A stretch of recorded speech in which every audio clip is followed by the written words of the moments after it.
Come here, girl. It's okay.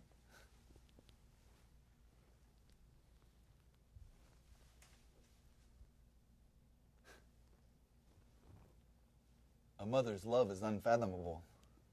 The skinny mutt stands on the dirt mound and sniffs the hole that leads to the dusty nursery. She's come here to check her pups before continuing her life's work of looking for food so she can produce milk for the young. I dare not feed her much. The Cruels will return soon. The Cruels is the name I've given in my writing to some of the Marines traveling with me. So called because they're cruel to the dogs, cruel to the Iraqis, cruel to me.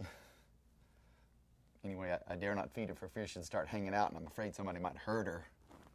She smiles and winks at me, and I let myself believe she understands. As I finished that last entry, a Marine walked up from Motor T, and another, a MIMS clerk, the older, Sergeant Correa, says, "Oh, I see you met my girl. I call her Nina." Really? You want to hear what I wrote about her? They're totally down with what I write, so I ask if they want to hear my letter to my fellow artists and actors back in Hollywood. About halfway through the letter, I have second thoughts and consider cutting it short, but finish it anyway. When I do, the younger Marine, Lance Corporal Costa, says, "That letter was the best thing that's happened to me since I got to Iraq." Thank you, God. I needed that. I got to know these two Marines. Sergeant Correa was having trouble with the missus back home.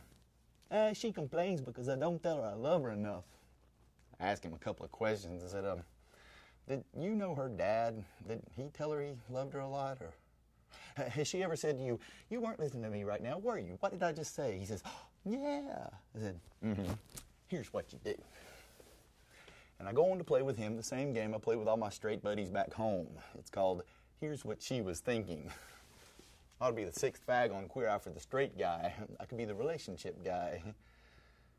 I also have to calm his anger and console him when he has to shoot the dog in the head. The Cruels thought it'd be fun to feed her antifreeze. Apparently it's delicious to dogs. It also causes a slow and painful death. I got to know these two Marines, many others. And Lance Corporal Eric Estenzo pours his Iraq onto the pages of a tiny sketchbook as if every day would be his last. Lance Corporal Christopher Bliss, so in love with the girl he wants to marry that when he talks about her, you can smell her on his breath. I listen to them tell me about their lives, about the reasons they joined the Marine Corps in the first place. They're the very best of America, and I'm so honored to have served alongside them. You know, it's one thing to say what you believe in. It's quite another to back it up with your own life.